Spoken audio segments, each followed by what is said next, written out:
Remember the exact sound my phone made when that voice note dropped. It was 7:12 in the morning. I hadn't even taken a full sip of my coffee yet. It came in our family group chat, Monroe Circle, a stupid name for a bunch of people who only knew how to talk behind each other's backs. Before we begin, drop a comment and tell us what would you do in this situation? Be honest, tell me in the comments below. We read every comment. Let's begin. I had a weird feeling before I even pressed play. You know that gut deep warning your body gives you before something hits you too hard to breathe? But I hit play anyway. And there it was, my dad's voice, cold and sharp like it had been rehearsed. You're officially kicked out of the family business, Olivia. We don't tolerate weak links. You're not a visionary. You're a liability. Honestly, you've always been a failure. Everyone here agrees. And this is the last straw. You're done. Then a laughter. I swear to God, laughter. From my brother Todd, who couldn't even lead a team of interns without messing it up. From my Aunt Laura, who married into the family and acts like she owns it. Even Megan, my younger cousin, the same one who used to beg me to help her with college apps. She laughed too. They really sat around and laughed at me. I stared at the screen. I didn't cry. I didn't scream. I just typed. Okay. One word. Sent. And then I blocked every single one of them. Not muted. Not archived. Blocked. I set my phone face down on the kitchen counter, stared out the window at the Seattle skyline, and told myself something I had been preparing to say for months. Now it begins. Because what they didn't know, what none of them even suspected, was that while they were busy tearing me down, I'd quietly become the majority shareholder of Monroe and Monroe Holdings. That's right. 51%. Mine. Behind their backs. Legally. Strategically. Silently. Every sleepless night, every humiliating board meeting, every sarcastic, maybe next time from my father, it all led to this moment. And the irony? They handed it to me. Their arrogance. Their carelessness. Their belief that I'd never be more than the soft one in the room. It gave me everything I needed. They laughed. I let them. Because I wanted them to be comfortable. I wanted them to believe they'd finally broken me. And now? Tomorrow morning, I walk into that glass tower on 4th Avenue, the one with my family name on it. But this time, I'm not the girl they kicked out. I'm the woman who owns their futures. And when I sit at the head of that table and see the color drain from their faces, I won't need to say a word. They'll know. They'll remember. And they'll never laugh at me again. I didn't sleep that night. Not out of anxiety, but because my mind was on fire. I wasn't nervous. I was rehearsing, replaying every insult, every smirk, every meeting they'd cut short when I tried to speak. Every time my dad introduced me as his daughter, who's still figuring it out like I was some damn pet project. So, I didn't close my eyes. I sharpened them. I ironed the black blazer I hadn't worn in months, custom cut, shoulder hugged clean. No jewelry, no softness. Just war. At exactly 8:29 a.m., I walked into the lobby of Monroe and Monroe Tower. Same place I used to get stopped by security for being early. This time, the same front desk guy, Paul, just froze. His mouth opened, then closed. Like he couldn't figure out how to say good morning or good luck or dear God. I walked right past him. Didn't stop.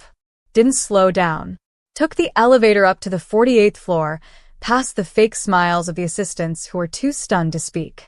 The silver doors opened directly to the executive floor. And there they were. Every single one of them. Dad. Todd. Laura. Megan. The entire executive team. They were all sitting around the oval glass table in the boardroom, like royalty, sipping their coffee and prepping for Monday. They thought they ruled. And when I walked in, silence. The kind that shakes bones. No one moved. No one breathed. My father's eyes widened like he'd seen a ghost, but his voice, always arrogant, tried to bounce back. What are you doing here, Olivia? I smiled. For the first time in months. Didn't anyone tell you? I said, pulling the chair at the head of the table. I'm running this meeting. More silence. Todd's face twitched. Dad fired you. Publicly. You're not. I own 51% of Monroe and Monroe, I said, calm as ever. I have the voting majority. And as of this morning, the board finalized the transition. Effective immediately. I paused. Let it sit. Let it sting. I'm the new CEO. I let that echo. My father stood up so fast his chair scraped the floor. You're bluffing. I slid a folder across the table, legal documents, stamped, notarized, signed by every board member except the family. They all leaned forward. Megan actually gasped. Aunt Laura's lipstick smile faded. And Todd, God, Todd looked like he was about to throw up. You sold us out, Dad said, voice trembling now. No, I said, locking eyes with him. You threw me out. I just decided to build my own door. I didn't need revenge. I needed power. And I had it. And yet, I wasn't done. Because as much as I wanted to just sit there and let them feel it, part of me wanted them to understand it. I wanted them to realize that calling someone a failure doesn't make them one. It makes them a threat. Especially when she stops needing your approval. The moment the boardroom cleared, I stayed seated, just for a while. Not to bask in it, but to breathe. For the first time in my life, I wasn't trying to prove myself to anyone in that room. Not my father. Not my brother. Not a legacy I didn't ask for. I was finally me, on my own terms, in my own seat. But I didn't come here just to sit in a big chair. I came to clean house. Because they didn't just try to cut me out, they tried to erase me, gaslight me, humiliate me in front of my own blood, like I didn't matter. So the very next morning I made my first executive move. And it shook the whole building. I called an all-staff meeting at 9 a.m. No emails. No memos. Just an announcement through the PA. All staff, please report to the main hall. CEO Olivia Monroe has a message for the company. You could hear the confusion from the elevators to the stairwells. People were whispering. Most had heard rumors, but no one believed them. Until I walked up to that mic. There were over 200 employees in the room.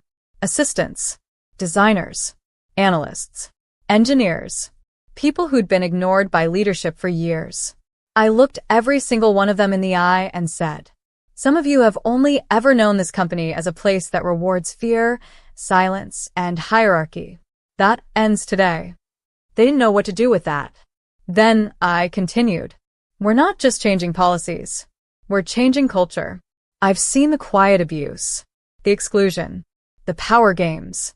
I lived it. And I'm telling you now, if you've ever been dismissed because you spoke up, I want to hear your voice. You could feel it, the shift. People leaning forward, listening not just with ears but with their hope. But that wasn't the part that made the room go silent. This was. There are people here, some in executive roles, who participated in humiliating me, spreading lies, and undermining not just me, but many of you. Effective today, those individuals are being put on indefinite leave. Their offices have already been locked. Dead quiet. You could hear the breath catch in people's throats. And then whispers. Because names started spreading. Todd. Laura. Megan. 3 senior executives. Gone. Not out of vengeance, but because no one gets to sit in power after proving they don't deserve it.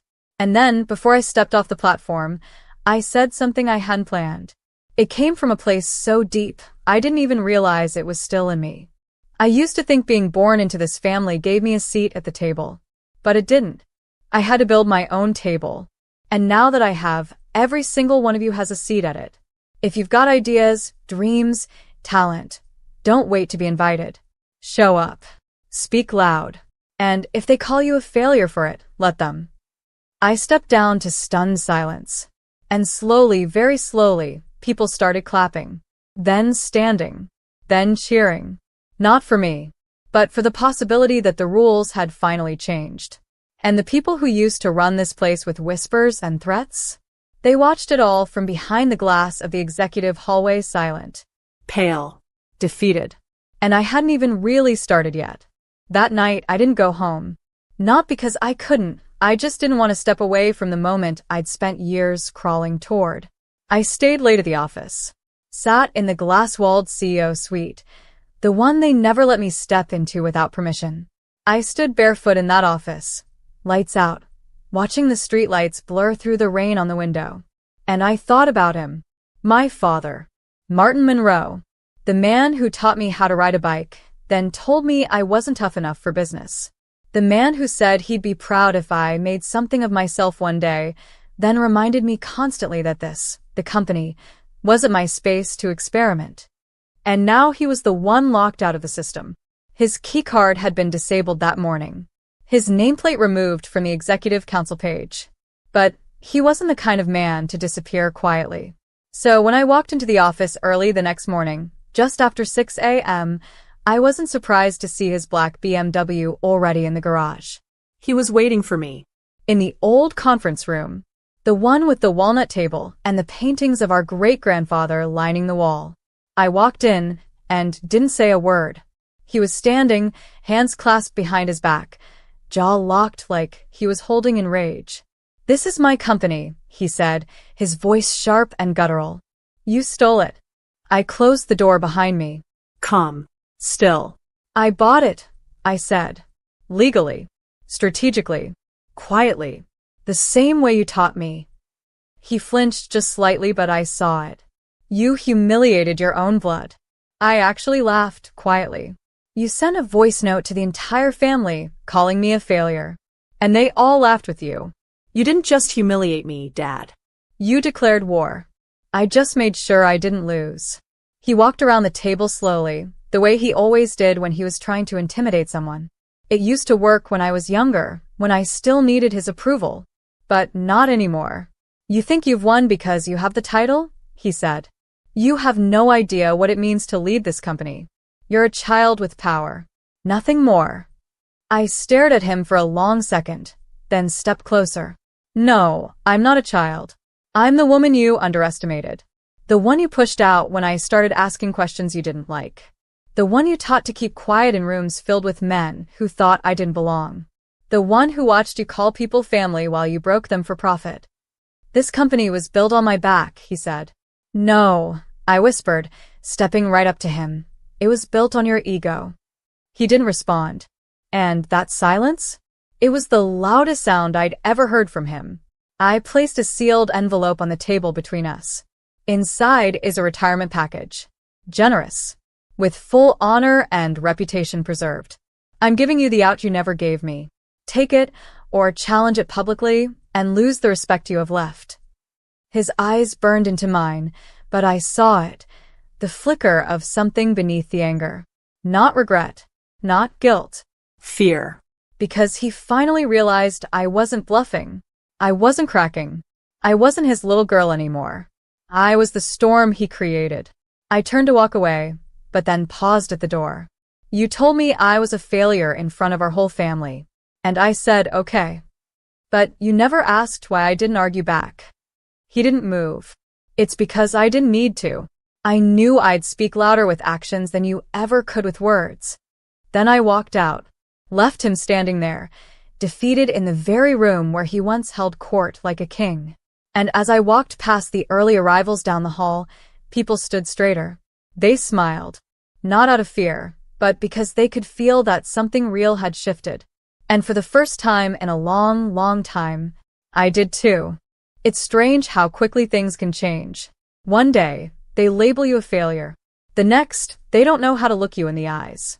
Over the next few weeks, I didn't just run the company, I reshaped it from the inside out.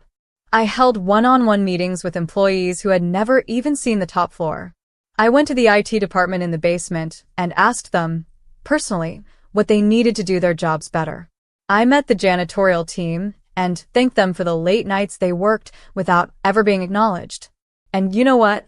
Those people, the so-called nobodies in my father's eyes, ended up giving me some of the most innovative ideas I'd ever heard. Because when you actually listen to people, they open up. They offer more than just labor. They give you loyalty. Meanwhile, the silence from the rest of the family? It was deafening. Todd sent an email 2 weeks later. Just a line and a half. "We made a mistake. I made a mistake. If there's any way back in, I'd appreciate a conversation." I didn't reply. Laura showed up at the office unannounced, try to charm her way into a meeting with me by saying, "It's still a family company, isn't it?" Security walked her out. Megan posted some vague nonsense on Instagram about betrayal and snakes. Then she DM'd me asking if I could still write her a recommendation letter for a job she wanted at another firm. I left her on read. Because here's the truth, they were never my enemies. They were just mirrors. Mirrors reflecting who I used to be, someone desperate to be accepted, to be seen, to be valued. But when I stopped seeking their validation, I found something far more powerful. Self-respect. And the business? It soared. We pivoted to clean tech investments and restructured our client strategy. We brought in fresh minds, young, bold, diverse thinkers, and gave them real authority. 3 months in, our stock hit its highest valuation in 5 years. At the annual shareholder meeting, I stood at the same podium my father used to dominate. This time, every seat was filled. And I told the truth. This company was always meant to evolve. But sometimes, evolution requires resistance. And if you've ever been called a failure for challenging old systems, I want you to know, you're not the problem. You're the beginning of something better. The applause that followed wasn't loud. It was long and real. Later that night, I walked alone into the old boardroom, the same place where my father once stripped me of my dignity. I sat down at the end of the long walnut table, the same seat he used to claim, and I whispered into the silence. I let you think I was done, but I was just getting started. That moment wasn't about revenge. It was about reclaiming something. Not the business, not the title, myself. And now? Now they watch from the sidelines, quiet, unsure, humbled. They'll never laugh at my name again, because the girl they mocked is gone, and the woman